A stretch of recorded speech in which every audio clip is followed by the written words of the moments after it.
시작할게요.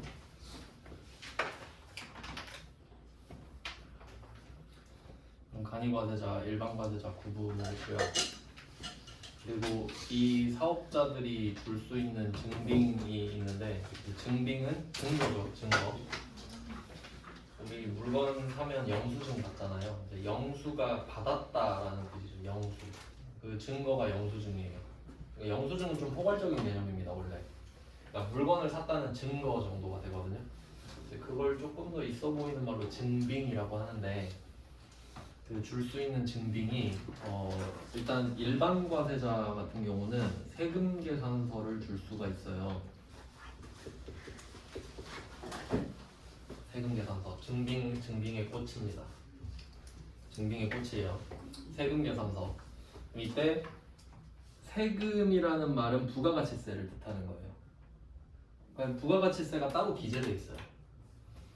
그 뭐 양식은 자료를 따로 드릴 건데, 그 세금 계산서에는 내가 10만 원짜리 물건을 팔면 10만 원, 만 원이 구분 기재되어 있습니다. 그러니까 만 원이 부가가치세라고 계산이 돼 있다는 소리죠. 일상적으로 볼 수는 없죠. 사업자들끼리 거래할 때 쓰거든요. 그럼 일반 과세자는 세금 계산서를 줄 수 있고, 간이 과세자는 못 줍니다. 원칙적으로는 영수증밖에 못 주거든요. 간이 영수증이라고 하는데, 그 다음에 면세사업자 같은 경우는 계산서. 면세사업자는 부가가치세가 면제돼 있잖아요. 그러니까 부가가치세 세금이 면제돼 있지, 이름에도. 그러니까 이 사람은 10만 원짜리 물건 팔면 10만 원 이렇게 써지고 끝. 세금이 면제잖아요. 그러니까 그냥 계산서. 얘는 세금 계산서라고 하면 안 되죠. 세금이 없으니까. 이런 느낌이고. 근데 이때 이 세금 계산서가 되게 중요한 역할을 하는데, 이제 다시 정리를 할게요. 아까 그 처음에 그림 그렸을 때 B로 했었죠. B가 600원짜리를 사서 1000원에 파는 그림을 그렸었는데, 이제 자세히 볼게요. 팔 때랑 살 때랑 다릅니다. 일단 여러분이 국세청이라고 생각하면 납득이 될 거예요. 국세청은 세금을 걷고 싶어요. 그러니까 어떻게 세팅을 하냐면 세법에 이렇게 적어놔요. 부가가치세는 언제 의무가 생기냐라고 했을 때 물건을 팔 때라고 적습니다. 그냥. 여기서 포인트는 이 B가 1000원짜리 물건을 팔 때 증빙을 아무것도 안 줘도 100원을 낼 의무가 생긴다는 거예요. 이게 포인트입니다. 근데 솔직히 알까요? 그러니까 만약에 내가 1000원짜리 물건을 팔았어요. 근데 현금으로 받았을 수도 있잖아요. 현금으로 받으면 증거가 안 남죠. 그럼 서로만 아는 거잖아요. 그래도 법을 1000원짜리 물건을 팔았을 때 100원을 낼 의무가 생긴다고 해야 세무조사 들어갔을 때 이거 판 거 같은데 소명하세요. 못하면 100원 갖고 가요. 이렇게 할 수 있다는 거지. 이해되세요? 그러니까 법을 그렇게 만들어 놔야, 법이 받쳐줘야 세무조사 할 때 힘을 좀 쓸 거 아닙니까? 그러니까 그렇게 만들어 놨다고요. 그러니까 일단 안 들키면 합법이지만 들키기만 해라. 100원 갖고 간다. 이런 느낌이죠. 근데 이 600원짜리를 살 때 60원 요거 있죠. 이건 우리가 돌려받아야 될 돈이잖아요. 근데 만약에 내가 증거를 안 받았어요. 660원짜리 물건을 샀는데 증거를 안 받았다고. 그리고 세무서 가서 저 어제 660원짜리 물건 샀으니까 60원 빼주세요 하면 줘요? 안 주겠죠. 당연히 생각을 해봐요. 여러분이 국세청인데 어떤 사람이 와가지고 나 어제 11억짜리 물건 샀으니까 1억 주세요 하면 줄 거예요? 증거 갖고 와. 증거 이래야 될 거 아니에요. 증거. 그러니까 팔 때는 증거가 없어도 걷겠다예요. 맞죠? 하지만 60원을 받고 싶으면 증빙을 갖고 와라. 이런 스탠스를 취하겠지. 이해되십니까? 그러니까 팔 때는 우린 무조건 세금을 내야 돼. 무조건이에요. 그러니까 이 100원은 무조건 내야 돼요. 무조건. 무조건 내야 됩니다. 법상으로. 근데 이 60원은 무조건 돌려받나요? 아니지. 겁나 복잡합니다. 그러니까 일단은 그냥 하나만 말씀드릴게요. 증빙이 증거라고 했죠. 근데 증빙 중에서도 또 급이 높은 걸 원해요. 그걸 적격 증빙이라고 합니다. 그러니까 격에 맞다 이 말이죠. 적격. 좀 급이 맞는 걸 갖고 와라. 나는 세금 계산서가 좋더라. 그래서 이게 적격 증빙 중에 대표예요. 세금 계산서 받아오면 60원 빼줄게 이렇게 됩니다. 일단 흐름은 이래요. 그러니까 팔 때는 부가세를 내야 됩니다. 내가 세금 계산서를 줘도 100원을 내야 되고 안 줘도 100원을 내야 됩니다. 이해됐죠? 근데 살 때는 세금 계산서를 받으면 60원을 돌려받고 아무것도 안 받았다? 그럼 못 돌려받는 겁니다. 이해되시죠? 여러분이 국세청이어도 그럴 거 아니에요. 그러니까 지금 돌려받는 이야기를 할 건데 그럼 이때 일반 과세자는 세금 계산서를 줄 수 있고 이 간이 과세자는 이제 원칙적으로 간이 영수증만 줄 수 있거든요. 자, 간이 영수증 이제 적격 증빙을 한번 적어볼게요. 되게 중요한 겁니다. 실무에서 이 정도는 다 알아야 되는 거예요. 내가 세법 전공 아니어도. 자, 적격 증빙을 제가 적어볼게요. 적격 증빙 4개 있거든요. 첫 번째 세금 계산서. 이게 제일 좋아요. 세금 계산서. 그러니까 여러분이 그 물건을 사고 증빙 받아야 되는 상황에서 세금 계산서를 달라고 하는 게 제일 좋습니다. 안전빵. 자, 두 번째 계산서.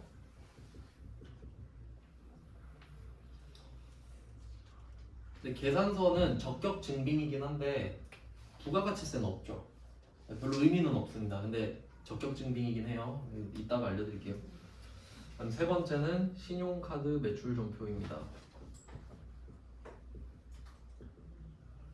아마 여러분이 가장 많이 볼 증빙이겠죠. 소비자들이 제일 많이 보죠. 신용카드 매출 전표, 체크카드 매출 전표도 마찬가지고요. 네 번째, 마지막 네 번째는 현금 영수증입니다.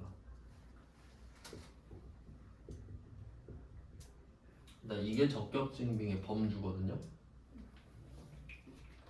근데 일단 이걸 받아와야 됩니다. 그래야 60원을 돌려주겠다는 건데 이제 일단 이거 깔아놓고 디테일을 볼게요. 한번 생각을 해볼게요. 우리가 물건을 샀어요. 물건을 샀는데 상대방이 일반 과세자예요. 그러면 세금 계산서를 요구하면 주겠죠. 그러면 이 부가세를 돌려받을 수 있겠네요. 아주 좋아요. 근데 상대방이 간이 과세자예요. 그럼 세금 계산서 돼요? 안 된대. 그럼 만약에 내가 이 간이 과세자한테 600원짜리를 사잖아요. 그러면 660원 내야 됩니다. 맞죠? 이 사람도 60원을 내야 될 거 아니에요. 걷어가지고 다 내진 않지만. 그럼 이때 660원을 내. 근데 이 60원을 못 돌려받는 거지.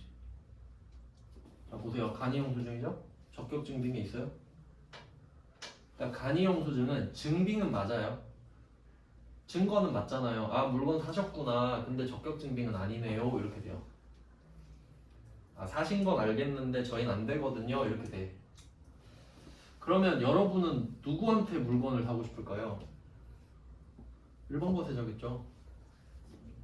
그러면 간이 과세자는 이게 양날의 검인 게 간이 과세자는 세금을 다 내진 않아요. 거둔 걸. 대신에 이런 식이라면 매출액이 안 늘어나겠죠. 세금 계산서 돼요? 아 안 된다고요? 다음에 올게요 하고 갈 거 아니에요. 그러니까 사업자들은 간이 과세자를 별로 안 좋아하니까. 이해되셨죠? 그러면 이 간이 과세자 위치가 조금 애매하잖아요. 자 이제 이걸 여기로 가져와 볼게요. 자 그럼 간이 과세자는 세금을 일단 조금 냅니다. 거의 일반 과세자의 한 10분의 1 정도 낸다고 보시면 돼요. 대략 사람마다 다 다른데 그러면 여기에 넣어보면은 옛날에는 코로나 터지기 전에는 4,800만 원 미만, 그러니까 0부터 이 사이가 간이과세자였어요. 간이과세자.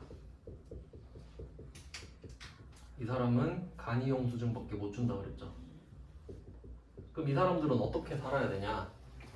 옷가게, 미용실, 당구장, PC방 하면 돼요. 옷가게 가서 혹시 세금 계산서를 요구하신 적 있나요? 필요 없죠, 여러분. 그러니까 소비자를 대하면 돼요. 어차피 여러분은 영수증 버려주세요 할 거 아니에요. 그러니까 이 사람들은 보통 소비자를 대하는 업종을 하면 돼요. 그래서 옷가게 가면은 보통 뭐 그냥 현금으로 많이 받죠. 뭐 미용실도 그럴 수 있고. 그러면 이미 4,800만 원인 사람들은 마음의 준비가 돼 있을 거 아니에요. 그래, 나는 세금 계산서 못 주니까 소비자한테 물건 팔아야겠다. 각을 잡고 있겠죠. 근데 이 사이에 있는 사람을 생각해 볼게요. 그러니까 3년 전에는 이 사람은 일반 과세자였죠. 4,800 아래가 간이 과세자였으니까 3년 전에는. 근데 그랬던 일반 과세자가 갑자기 야, 세법 바뀌었으니까 너 간이 과세자야, 이렇게 돼버린 거죠. 그럼 이 사람들은 마음의 준비가 됐어요? 안 됐죠. 갑자기 돼버렸잖아요. 그러니까 이 사람들은 자기의 아이덴티티가 일반 과세자란 말이에요. 나 원래 일반 과세자였는데 근데 갑자기 간이 과세자가 된 거야. 그럼 무조건 좋을까요? 세금 계산서를 못 주게 됐잖아요. 그럼 어떤 사람은 이럴 수 있죠. 아니, 나는 간이 과세자 필요 없구나, 일반 과세자 할 건데 근데 세법을 이렇게 만들어 버리면 어떡해요. 그러니까 이 중간에 껴있던 사람들 있죠. 그럼 이 사람들은 야, 너는 간이 과세자인데 옛날처럼 세금 계산서는 발급하게 해줄게 로 해야 맞죠. 혜택을 주려고 지금 하는 거 아니에요. 근데 야, 너 간이 과세자니까 세금 계산서 이제 주지 마 하면 뭔가 좀 저는 그걸 원하지 않는데요, 이럴 수도 있죠. 그러니까 좋은 건 다 주는 거지. 너 간이 과세자도 하고 세금 계산서도 줘. 그래야 이 사람들이 아무 말도 안 할 거 아니에요. 맞죠? 그러니까 혼종이 등장한 거지. 세금 계산서를 줄 수 있는 간이 과세자가 등장한 거예요. 그러니까 이 구간이 중요한 거 맞죠?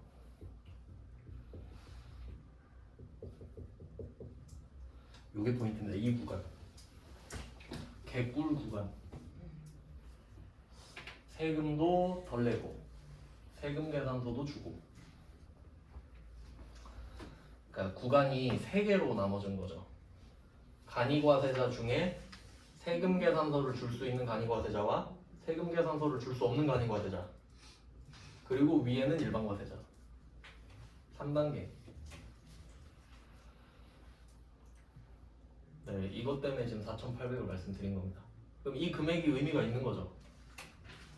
외우셔야 되는 거예요. 4,800에 8,000. 그리고 참고로 4,800으로 하면은 대략 매출액 한 4천만 원 생각하면 되겠죠. 4천만 원에 400만 원. 실제로 와닿으라고 또 설명을 드리면, 어떤 사람이 4천만 원어치 매출을 했어요. 4천만 원. 부가세가 그럼 400만 원이죠.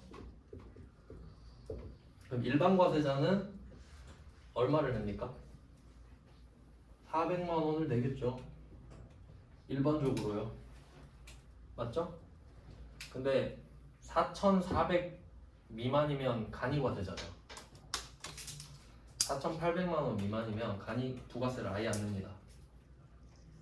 아예 안 냅니다. 400만 원 용돈이라고요. 이게 좋아 보이는데 실제로 생각해봐요. 4천만 원 벌어서 먹고 살아요? 안 되거든. 그러니까 400만 원 보탰이라고. 이해돼요? 그래서 이게 간이과세자랑, 그러니까 솔직히 부가가치세 같은 경우는 통제가 안 되는 세금이에요. 그냥 거둔 대로 내는 세금이거든요. 근데 그나마 여러분이 써먹을 수 있는 게 이거밖에 없어요. 처음에 시작할 때 간이과세자, 일반과세자를 고를 수 있거든요. 왜냐면 직전 연도 매출액이 없잖아. 처음 시작할 때. 그러니까 내 맘이에요. 일반으로 해도 되고 간이로 해도 되고. 근데 딱 봤을 때 그럼 간이로 시작하는 게 좋지 않나 라고 생각할 수 있죠. 근데 내 거래처가 다 사업자잖아요. 그럼 일반 과세자로 해야만 해요. 맞나요? 사업자 상대로 세금 계산서를 줘야 될 거 아니야. 세금 계산서 안 준다 그러면 거래 안 해버리죠. 그러니까 내 주된 거래처가 사업자면은 일반 과세자로 하는 게 맞고요. 네, 뭐 제 동생 이야기를 해드리면은, 제 동생은 부산에서 그 포토 일러 강사하고 있는데, 걔가 뭘 만들어 팔아요. 뭐 떡메모지랑 엽서 이런 거 만들어 팔아요. 캘린더 이런 거를. 그래서 사업자 등록을 했더라고요. 팔겠다고. 근데 얘가 일반 과세자로 등록을 한 거예요. 그럼 이게 적절한지 생각해봐요. 얘가 매출액이 4,800이 넘을 확률이 얼마나 될까? 저는 없다고 생각하거든요. 그래서 얘는 뭐 모르고 있겠죠. 간이랑 일반 차이를 모르잖아요. 그래서 제가 이 이야기를 해줬어요. 네가 만약에 매출액이 4천만 원이 생기면 부가가치세가 400만 원이다. 간이과세자로 시작을 했으면 400은 네 거다. 일반과세자로 했으면은 그래도 일반과세자잖아요. 일반과세자로 시작을 했으니까 그럼 400을 내야 된다. 그럼 동생이 뭐라고 했겠어요? 폐업했어요. 바로 폐업하고 간이과세자로 다시 사업자 등록을 했어요. 아니 바보 아니에요? 그러니까 모르고 그랬겠지만 알고도 그러면 바보죠. 그럼 이런 상황이면 지가 뭐 사업자한테 물건을 팔겠습니까? 아니겠죠. 그러면 간이과세로 시작하는 게 맞지. 그러니까 상황에 맞게 선택하실 수 있잖아. 이 정도는 알아야지. 네. 그러니까 이것밖에 써먹을 게 없어요. 부가가치세는. 왜냐면 여러분이 일반과세자 규모가 되면은 할 수 있는 게 없어요. 걷어서 내는 거밖에. 근데 간이과세자는 좀 예외잖아요. 그러니까 이 부분 정도는 아시면 좀 좋다 이거죠. 그러니까 혹시 주변에서 뭘로 시작해야 될지 모르겠다 뭐 이런 얘기를 들었다면 이 정도 얘기는 해줄 수 있겠지. 네, 뭐 기억을 하신다면요. 그래서 이런 이야기가 있습니다. 이 부분이 그래서 중요하고요. 그리고 또 여기서 이 증빙에서 이 밑에도 돼 있죠.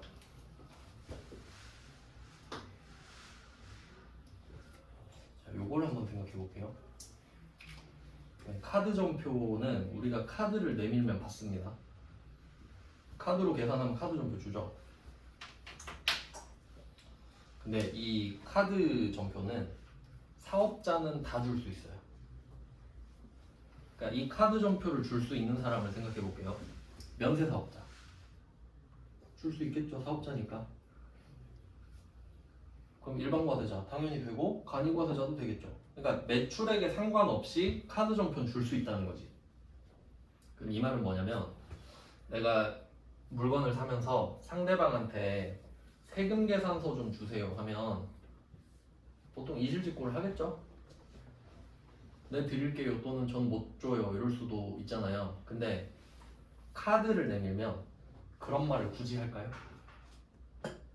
내가 카드 결제를 하는데 저 사실 직전 연도 공급 대가가 4,800만 원 미만이에요. 누가 이럴까요?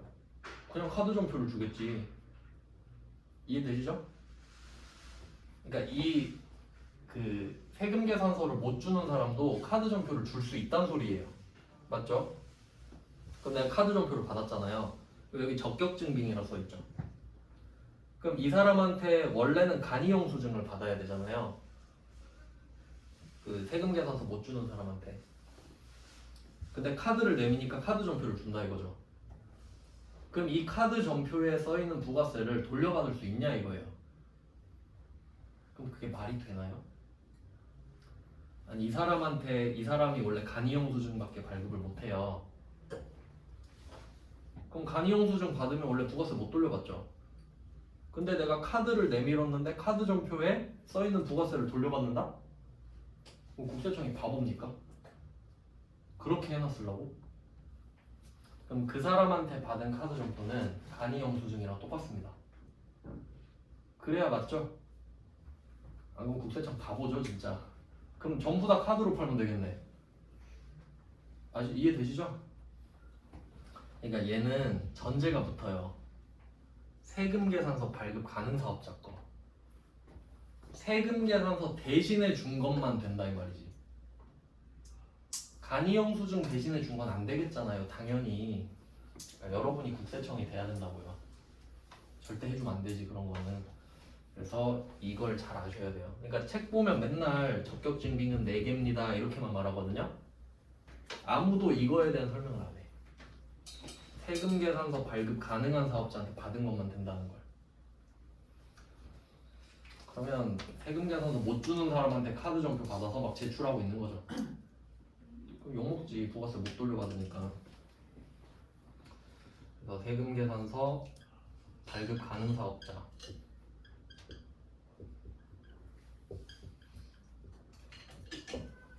한정.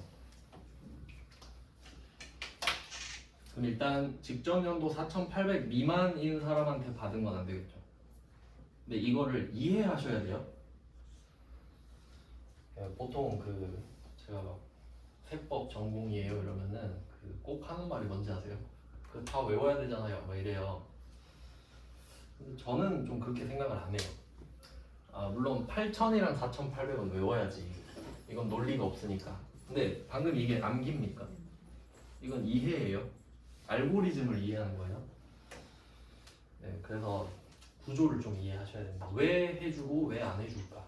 나름대로 약간 게임처럼 지들도 세계관을 만들어서 밸런싱을 맞추는 거거든요. 네, 이런 밸런스가 있습니다. 그러니까 간이과세자는 야 너네는 세금 덜 거드니까 세금 계산서까지 주면 사기 캐리가 아니냐. 그러니까 좀 통제를 하겠다 이런 느낌이에요. 근데 실제로 보면요, 제가 옛날에 친구 중에 옷가게 하는 애가 있었는데 전대부문에서 부가가치세 신고를 해달래요. 그거 해줬죠. 근데 보니까 매출액이 너무 적은 거야. 그래서 걱정돼서 야 너 먹고 살겠냐 하니까 현금 매출, 그러니까 그때 제 기억으로 매출액이 한 4천 정도 됐던 것 같아요. 너무 불쌍하잖아요. 1년치가 4천이었으니까. 근데 현금 매출이 1억이 넘는다 하더라고요. 옷가게잖아요. 그러니까 옷가게 패턴을 한번 생각해 볼게요. 옷가게 55,000원 여기 써 있어요. 카드가 밑에 현금가 따로 있죠. 한 얼마 정도 될까? 한 48,000 이 정도 되지 않을까? 이 정도 되거든요. 그럼 이유를 한번 생각해 볼게요. 이유. 자, 이 옷가게 사장님은 현금가를 선호해요. 현금으로 받으면 세 가지가 좋거든요. 세 가지. 첫 번째, 부가가치세를 안 낸다. 근데 사실 이건 쌤쌤이에요. 왜냐면 55,000원을 받아서 5,000원을 내나 그냥 5만원 받으나 똑같죠 사실. 그러니까 부가세 쪽은 메리트가 사실 없어요. 하지만 신고를 안 해도 되잖아요. 맞죠? 일단 부가세 안 낸다. 근데 왜 2,000원이나 더 깎아줄까요? 두 번째, 카드 수수료. 55,000원에 카드 수수료가 2% 아래로 붙습니다. 그걸 또 내야 되거든.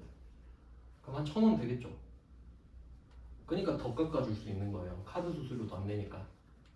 세 번째, 소득이 안 잡히죠. 그러니까 이게 55,000원이 카드로 찍히잖아요. 그럼 5,000원을 내야 돼요, 반드시. 카드에 찍혀버렸잖아. 이게 금융감독원으로 간단 말이에요, 자료가. 그러면 나는 5만원을 번게 되고 5,000원을 내야 되는 거예요. 맞죠? 그러면 5만원은 소득이잖아요. 소득세는 또 세 가지가 좋거든요, 세 가지가. 그래서 현금가를 팍 깎아버려요, 팍. 그러니까 현금을 받고 싶다 이거죠. 왜냐면 현금으로 받으면 신고 안 할 거 아니에요. 그럼 여기에 말하는 이 4,800, 8,000은 공식적인 것만 말하죠. 여러분이 현금 매출했는데 현금으로 팔았어요 이러고 신고할 거예요? 안 하지. 그러니까 상대방이 현금 영수증 해달라고 하고 카드 긁은 것만 어쩔 수 없이 올라갈 거 아니에요? 이해되시죠? 그러니까 그래서 4,800 아래를 유지하고 싶은 거지. 그러면 여기서 4,400 팔았으면 400 내 거죠. 그리고 현금 매출 이런 건 따로 있다고. 이해되세요?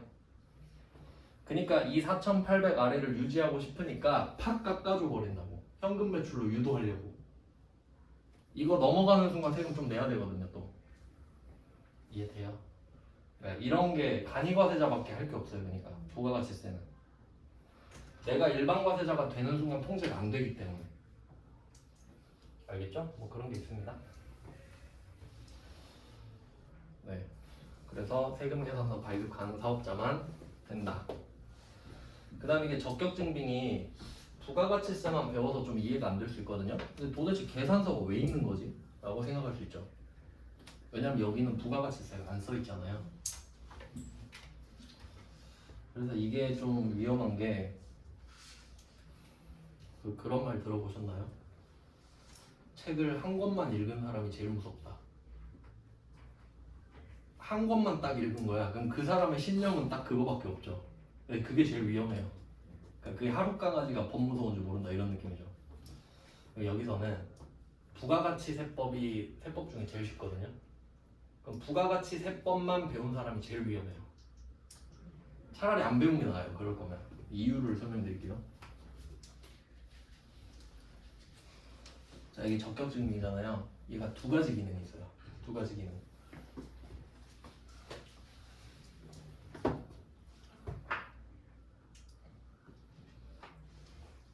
뭐 만약에 1억짜리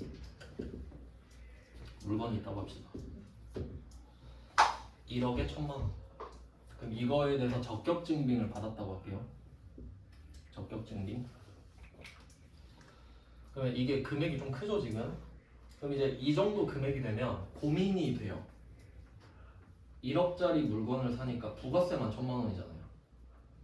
그럼 어차피 1억 1,000을 내도 세금 계산서를 받으면 1,000만 원을 돌려받을 수 있어요. 맞죠? 근데 그 돌려받는 시간이 좀 길어요. 텀이 좀 있어요. 그러니까 이렇게 생각할 수 있지. 아, 그냥 현금으로 1억으로 하면 안 돼요? 요런 방법이 생기잖아요. 1,000만 원이 묶여있는 게 싫으니까. 그냥 1,000만 원 안 내면 되지 않나. 어차피 내고 받을 거. 그렇게 생각할 수 있죠? 그러면 그땐 증빙이 없죠. 근데 차이를 보여드릴게요. 이게 적격 증빙을 받잖아요. 그럼 두 가지 기능이 있다 했죠. 첫 번째, 이 1,000만 원은 환급을 받아요. 맞죠? 100% 환급을 받아요. 부가가치세로서. 그럼 이 1,000만 원, 이 1억은 뭐냐? 비용 처리가 돼요. 필요 경비. 뭐 개인 사업자라고 치면요. 이렇게 되거든요. 그럼 이게 무슨 기능을 하냐면 어차피 잘 모르시니까 자세히는 안 하고 간단하게 해볼게요. 만약에 내가 사업자예요. 개인 사업을 해요. 그럼 사업 소득이 10억 있다 합시다. 사업 소득이 10억 있어요. 그러면 매출액이 10억이란 소리예요. 근데 내가 이거 버느라 돈 쓴 게 있겠죠. 그럼 한 뭐 8억 썼다고 합시다. 그럼 필요 경비가 8억이에요. 8억. 그럼 이 사람은 10억을 벌고 8억을 쓴 겁니다. 맞죠? 그러면 세금 내세요 할 때 얼마에 때려야 돼요? 세금을? 2억 원에다가 때려야 되죠. 왜냐면 8억은 썼고 10억은 벌었으니까. 그럼 이 사람 수중에 2억이 있을 거 아니에요. 그럼 2억에다 세금을 때리는 게 맞죠? 10억에 때리면 안 되죠? 요 정도는 이해되시죠?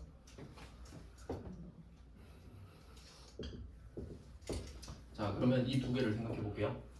자, 사업소득은 보통 그 뭐 소비자한테 팔았다고 치면 여러분 요새 다 카드 쓰시죠? 카드 긁으면 매출 누락 못해요. 절대로 못해요. 그러니까 이건 다 들켜요. 사업소득은 숨길 수가 없다. 이건 소비자가 카드를 저 현금 주세요 하면 신고해버리죠 요새. 탈세한다고. 그러면 필요경비 8억은 내가 받아야 되거든요. 근데 요걸 놓치는 경우가 많아요. 잘 생각해봐요. 이 8억에 이게 들어가 있다고 볼게요. 그럼 내가 1억 1,000만 원짜리 물건을 사면서 세금 계산서를 받았죠. 증거가 있는 거죠. 물건을 샀다는 증거. 그리고 이 중에 1,000만 원은 어차피 돌려받죠. 그리고 1억을 썼다는 증거까지 되잖아요. 썼다는 증거가 있어야 될 거 아니에요. 그럼 국세청은 믿지. 아, 1억을 썼구나. 그래, 넌 8억 썼으니까 2억에 거둘게. 근데 만약에 이거를 현금 막치기 했다 합시다. 현금 막치기. 이 사람은 1,000만 원을 안 내고 환급도 안 받죠? 근데 1억을 줬잖아요, 현금으로. 그럼 증빙이 있어요, 지금? 없죠. 그럼 이 사람은 실제로 8억을 썼거든요. 근데 국세청은 얼마 썼다 그래요? 7억 썼다 그러지. 증거 갖고 오라요, 증거. 증거 갖고 오라고. 없는데요? 그럼 7억 썼죠. 어떻게 믿어요? 이럴 거 아니에요. 그럼 이 사람은 3억에 대해서 세금 내겠네? 아무래도 세금을 더 내겠죠. 세율은 사람마다 다르겠지만 이렇게 되는 거예요. 그러니까 적격 증빙의 기능이 두 개 있다는 걸 아셔야 돼요. 근데 부가가치세만 배운 사람은 어떻게 되겠어요? 아, 어차피 1억 1,000 내고 1,000 받으나 1억 내나 똑같지. 그냥 현금으로 살게요. 이렇게 돼버려요. 그럼 뭐 세금 폭탄 맞고 있겠지. 아시겠죠? 그리고 거기다 한 개 더 추가하면은 이게 개인이면 그렇다 쳐도 만약에 법인이잖아요. 이제 좀 실수를 많이 하는 게 법인을 내가 세우잖아요.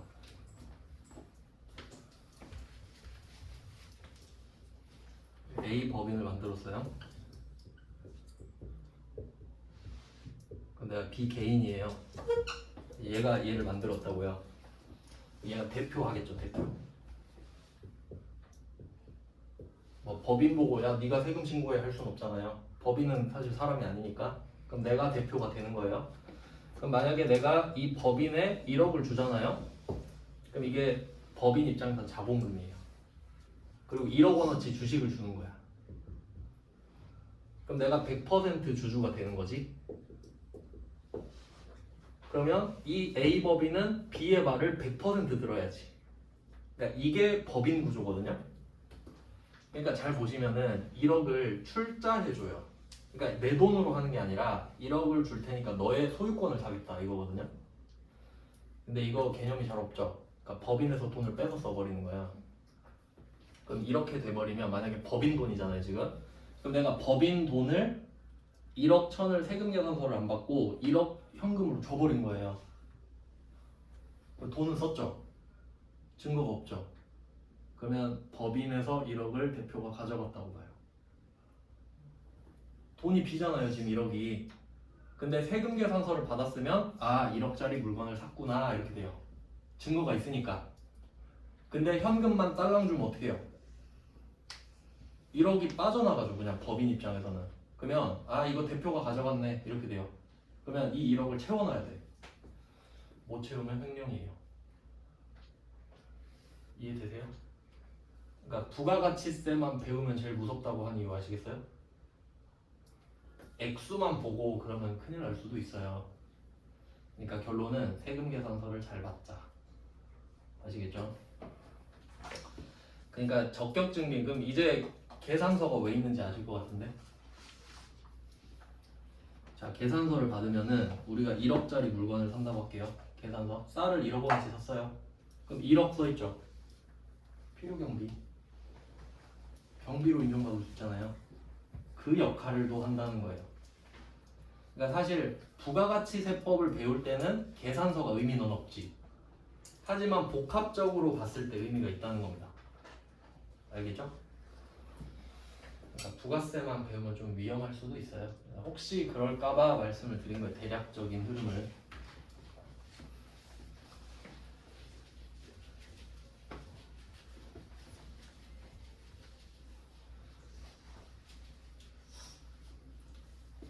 네, 이렇게 됐고요. 그러면 그 세 가지를 좀 비교해 보겠습니다. 적격증빙까지 알려드렸고, 그러니까 그 세액공제를 받으려면 매입세액공제를 받으려면 적격증빙을 받아야 된다. 일단 이게 기본이에요. 적격증빙을 받아야 된다. 그리고 세 가지를 비교하고 끝내겠습니다. 첫 번째는 A고요. 이 사람은 일반 과세자.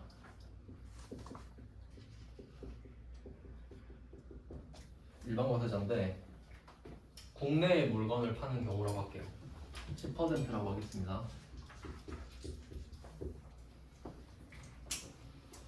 A는 일반 과세자. 그러니까 간이과세자라는 거는 개념만 배우고요. 왜냐면 우리가 법인이니까 법인은 일반 과세자라 그랬죠. 그러니까 그냥 뭐 전제는 다 법인인 거거든요. 그럼 A가 600원짜리 사고 1000원짜리를 팔았다. 이렇게 했을 때 60원, 100원.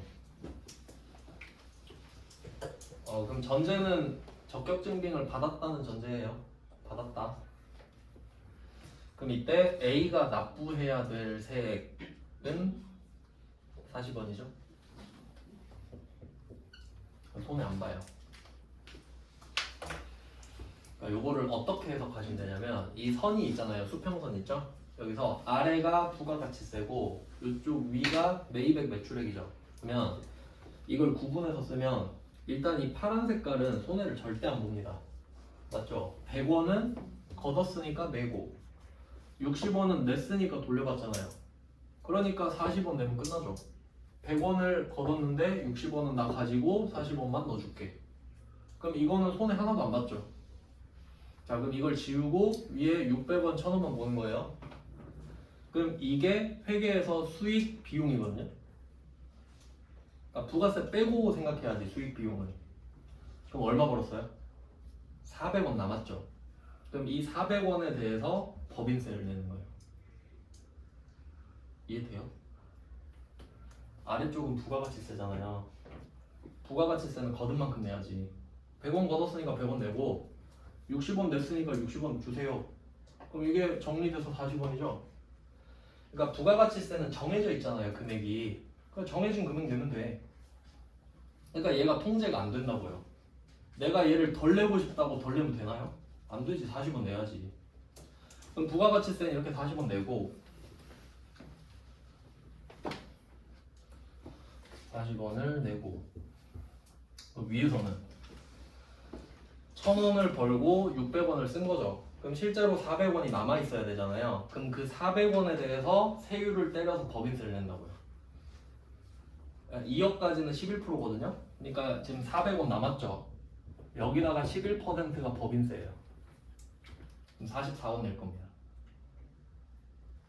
그러니까 좀 차이 아시겠어요? 부가가치세는 내가 손해를 안 본다니까. 거둔 만큼, 그러니까 삥 뜯어서 내죠. 그러니까 이거는 내 돈이 아니에요. 전혀 아깝지 않다고. 40원 그냥 뭐 갖고 가세요. 거둔 거니까. 근데 법인세는 아깝죠. 내 남은 돈에서 내는 거잖아. 이 차이를 아셔야 된다고요. 자, 일반 과세자 10%. 국내에 파는 애였어요. 그러니까 세금이 두 가지로 있다고 이해를 하셔야 됩니다. 그러니까 총 내는 돈은 44원에 40원이지만 밑에 40원은 안 아깝고 위에 44원은 아깝다. 이렇게 가야죠. 두 번째 B. 자, B도 일반 과세자. 얘는 수출해 볼게요. 수출.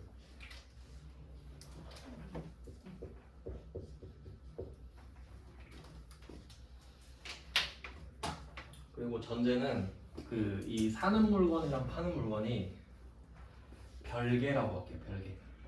그러니까 얘 둘은 그냥 다른 물건이에요. 두 개 그냥 별개. 그럼 이번에도 600원짜리를 사오고 1000원에 팔게요.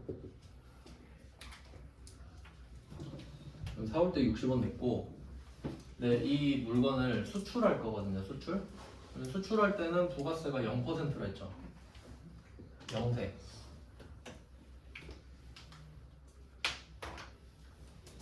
이제 얼마 내는지 볼게요. 이 사람은 얼마를 낼까요? 거둔 게 없죠. 그럼 빵원 걷었으니까 빵원 냅니다. 그럼 60원 냈죠. 이거 어떡하죠? 받아야죠. 받습니다. 받으러 갑니다. 얘는 환급 받습니다.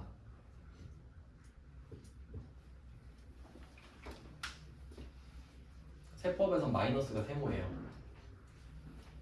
세금은 양수로 써 있잖아요. 그럼 내는 거예요, 여러분이. 자, 세금 10만 원 하면 10만 원 내는 거죠. 마이너스 10만 원은 내는 거예요? 네가 나한테 내는 거지. 플러스가 내는 거잖아요. 마이너스는 받는 거지. 그럼 어렵나요?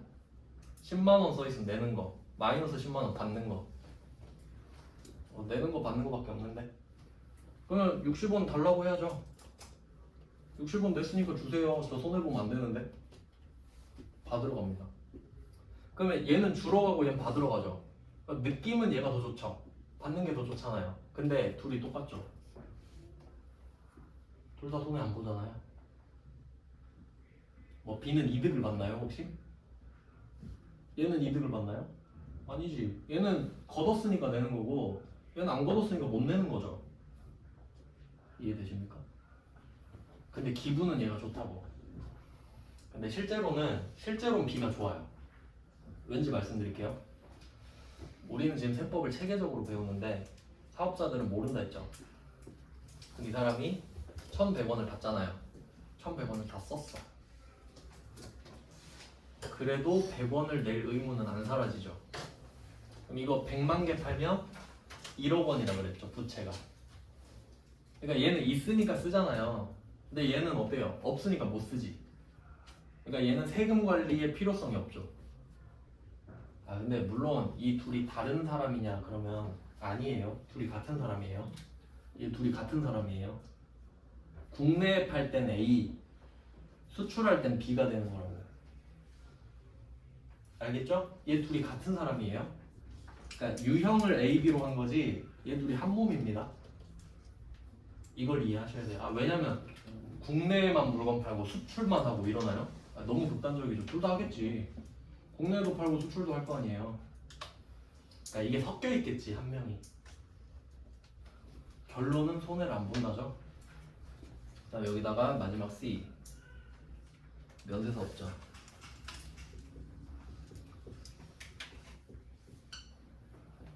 면세사 업자. 자 그러면 이 사람이 600원짜리 물건을 삽니다. 660원에 사야 되죠? 1000원에 팔아요. 이 사람은 세금을 거둘 의무도 없고 낼 의무도 없어요. 의무가 없어요. 이게 차이예요. 0이냐 없냐. 이게 약간 공대 감성으로 가야 돼요. 공대 감성. 그러니까 문과로 치면은 0이나 없는 거나 같죠.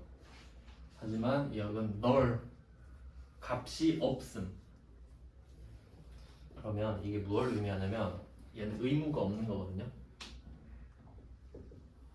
맞죠? 내가 1000원짜리 물건을 파는데 얘한테 삥을 뜯을 의무가 없는 거야. 삥을 뜯어서 갖다 줘야 될 의무가 없는 거죠. A를 보세요. 얘는 삥을 뜯어서 갖다 줘야 되죠. 얼마나 번거롭겠어요. 삥도 뜯어야 돼, 세금 계산서도 줘야 돼, 갖다 바쳐야 돼. 번거롭죠. 그러니까 얘는 의무가 있죠. 얘는 의무가 없죠. 그럼 의무가 있으면 권리도 주죠, 보통.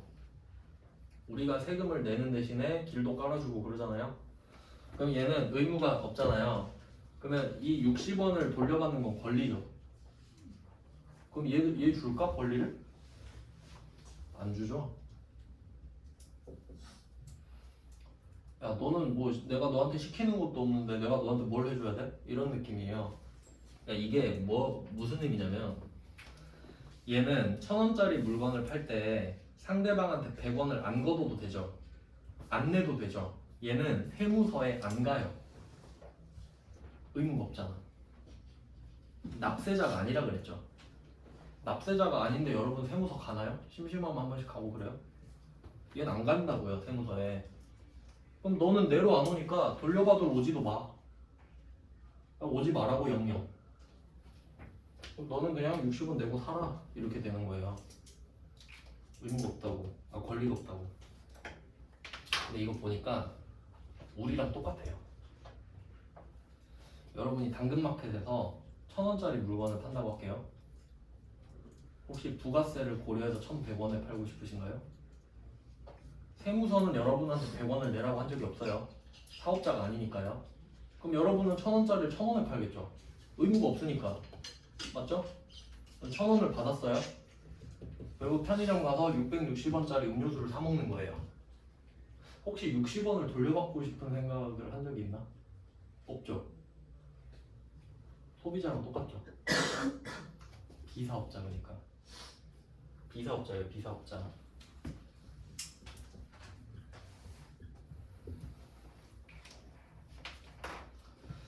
비사업자가 됩니다. 그러면 이제 뭐가 차이가 나냐면 얘 기분 안 좋겠죠 지금. 기분 안 좋죠? 왜냐면 밑에 위에 따로 봐야 된다 했는데 A는 지금 부가세를 내고 걷고 40원 냈는데 자 400원 벌었죠. 얘 얼마 벌었나 볼게요. 1000원 받고 얼마 썼어요? 660원 썼네. 얼마 남죠? 340원 남았죠. 기분 참 안 좋겠다. 맞죠? 이러고 있네요. 기분이 안 좋을 것 같은데? 그럼 얘가 이게 C가 여러분이 되잖아요. 어떻게 하는지 알아요? 60원째보다 못 받았죠. 이 1,000원은 1,000원에 팔까 이걸? 1,060원에 팔 거야. 가격을 올려버린다고요. 맞아요? 억진가요? 상식 아니에요 상식? 아 얘는 뭐 자원봉사자입니까? 면세사업자도 지금 돈 벌려고 사업하는 사람이에요. 부가세만 면제됐지 이 사람이 자원봉사자는 아니에요. 그러니까 이렇게 생각하면 돼. 내가 쌀 장사를 하는데 임차료를 낼 거 아니에요. 그럼 임차료 부가세 내죠. 이걸 안 돌려준다고. 그럼 좀 빡칠 거 아니에요. 그러면 이 더럽다 국세청 이러면서 쌀값을 올려버리지. 그래야 내가 이득을 볼 거 아닙니까? 그러니까 결론은 이걸 알면은 면세라고 다 좋은 건 아니에요. 부가세만 없지 그냥. 약간 앙심을 품었을 거 아니에요. 안 품은 사람도 있겠는데 안 품을 수 있겠냐고 지금. 이게 이런 걸 알아야 되는 이유가 이걸 모르면 순진해져요 사람이. 아 면세면 부가세가 없으니까 싸겠지 이러고 있다고. 근데 우린 이제 어떻게 봐요? 부가세만 없지 가격 올렸겠지 이렇게 보셔야지. 이해되시죠? 그래서 이 사람은 세무서에 아직 아예 가질 않습니다. 그리고 가격을 올릴 겁니다. 뭐 1,060원으로까지는 안 올리겠죠. 조금 더 올리겠지. 이득을 보고 싶으니까. 아시겠죠? 아래쪽이랑 위쪽을 따로 생각하셔야 된다고. 뭐 이런 내용입니다. 이런 내용. 네, 내일 이어서 좀 더 할게요. 네, 오늘 여기까지 하겠습니다. 고생하셨습니다. 수고하셨습니다.